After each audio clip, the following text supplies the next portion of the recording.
হর হর মহাদেব। ওম নমঃ শিবায়। কেমন আছেন আপনারা সবাই? আমি দীপ্তেশ বি মণ্ডল পার্ট 2 নিয়ে চলে এসেছি, যেটা আমি কেতু গ্রহের দুষ্প্রভাবকে কাটিয়ে আপনাদের জীবনে যাতে সবটা ঠিকঠাক থাকে তার জন্য যেটা আমি বলবো।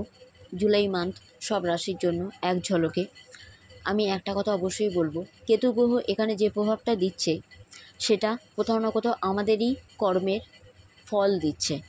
তাই আমাদের সৎকর্মটা যদি আমরা ঠিকঠাকভাবে করি, আমরা যদি শর্টকাট না নিয়ে নেচারের প্রতি দায়বদ্ধ থাকি বা নেচারকে সেই অনুযায়ী কাজ করতে দিই, যেমন কি করি আমরা বৃক্ষ কাটার পর বৃক্ষ রোপণ করি না, যেটা কিন্তু ভারী অন্যায়। বৃক্ষ রোপণ করা তাই খুব দরকার। স্ট্রিট ডগ মানে রাস্তার যে কুকুরগুলো ঘুরে বেড়ায়, সেই পথের কুকুর। আর অবশ্যই বলবো আমি, আপনারা চেষ্টা করবেন লাল কুকুর, সাদা কুকুর, কালো কুকুর এমনটা কিছু না, লাল কালো কুকুরকে খাওয়ানো মূলত কথা বলা হয়ে থাকে। বাট আমি এখানে বলবো আপনারা কুকুর, বিড়াল, পাখি, পক্ষী, মৎস্য সবাইকে খাওয়ান।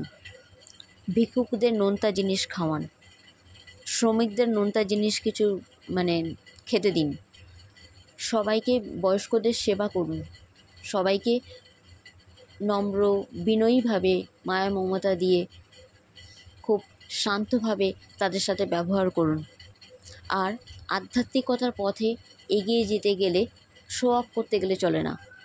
তাই এক হাতে আপনি যদি কিছু দান করেন, সেটা কুলপুরোহিত হোক আর যাই হোক, আপনার আরেকটা হাত যেন জানতে না পারে। 1 নম্বর পয়েন্ট। 2 নম্বর পয়েন্ট হচ্ছে ওম স্তাং স্তিং স্তং স কেতবে নমঃ। এই মন্ত্র জপ করবেন সকাল সন্ধে 21 বার, কিংবা আপনার মনে যদি হয় 108 বার জপ করতে পারেন। যতটা পারবেন নেচারের মধ্যে টাইম কাটাবেন। বৃক্ষরোপণ তো বললামই। নিরামিষ খাওয়ার চেষ্টা করবেন এই মান্থ পুরোটা।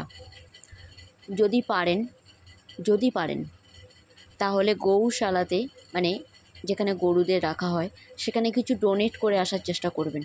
টাকা পয়সা বা নোনতা নুন যেটাকে বলা হয়, কালো নুন যেটাকে বলা হয়, সেই নুন দান করে আসতে পারেন।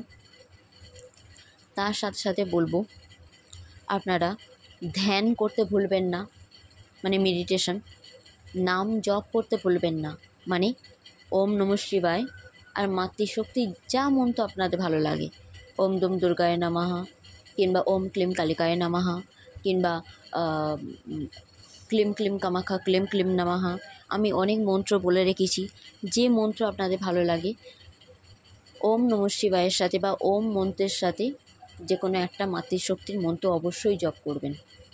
কেউ যদি রাম রাম জপ করেন তাহলে বলবো হনুমতে হনুমতে হনুমতে তার সাথে জপ করবেন। শিয়া মায়ের নাম জপ করবেন, সীতা মায়ের নাম। তার সাথে সাথে আপনারা চেষ্টা করবেন নিজেকে টাইম দেওয়া, নিজেকে হ্যাপি রাখা। কারণ আমরা মানুষ তো, মানুষের মধ্যে একটা জেলাসি কাজ করে, একটা ঔদ্ধত্য কাজ করে, একটা অহংকার কাজ করে, একটা রাগ কাজ করে, জেদ কাজ করে।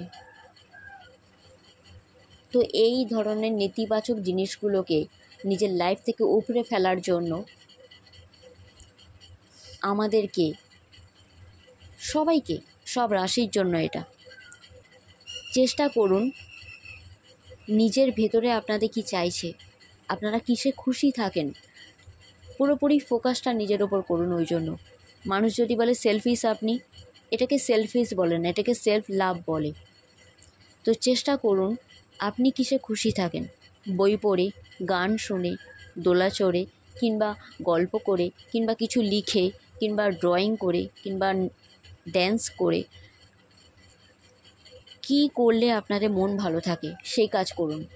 যখন দেখবেন আপনাদের মন ভালো আছে না, তখন দেখবেন আর 5 জনের ওপর রাগ হচ্ছে না, ঈর্ষা হচ্ছে না, কোনো কিছুই হচ্ছে না। তখন যেন নিজেকে ভালোবাসতে ইচ্ছা হচ্ছে, নিজেকে সাজাতে ইচ্ছা হচ্ছে। দরকার পড়লে আপনারা মেডিটেশনের টাইমে কোনো এমন ভজন শুনুন, কিংবা সেতারের সঙ্গীত, বাঁশির সঙ্গীত, কিংবা বৃষ্টির জল, ঝর্নার জল, কলকল আওয়াজ যেটা, ডমরুর ধ্বনি, এগুলো শুনুন। আপনাদের এগুলো খুব ভালো কাজে দেবে। এগুলো মেডিটেশনের সময় খুব মনোযোগ আরও বাড়াবে, আপনাদের কাজ করার উৎসাহ দেবে। আর ওই বলে না, যদি আমার মন ভালো না থাকে, আমি যদি আর 5 জনের সাথে মিশি, তাদের মনও খারাপ করে দেবো। কারণ এনার্জি ওয়াইজ কাজ করে না, ঊর্জা, নিজের ভেতর ঊর্জা যেটা থাকে, সামনের জনকে তো আমরা তেমনভাবেই আকর্ষণ করি। আকর্ষণের নিয়ম কি? আমি যেমন হব, আমার সামনের জন ঠিক তেমনভাবেই আমার সাথে ভাবধারা করবে। তাই শত্রুদের কোনো দোষ নেই, শত্রুকে ক্ষমা করাই আমাদের কাজ। কারণ কি? কারণ শত্রুতা তারা করছে, তার মানে আগে আমরা কিছু করে ফেলেছি তেমন। তাই কেতু এটাই চায় যে নিজের ভেতরে আমরা আগে ঝাঁকি, আমরা আগে দেখি, তবে আমরা শিখতে পারবো, জানতে পারবো, বুঝতে পারবো যে এই পৃথিবী নিমিত্ত মাত্র। প্রত্যেক সম্পর্ক, শত্রুপক্ষ হোক, মিত্রপক্ষ হোক, পারিবারিক হোক, ভালোবাসা হোক, সব সম্পর্ক নিমিত্ত, বাকিটা ব্রহ্মাণ্ড, ঈশ্বর। দুর্গা দুর্গা দুর্গা।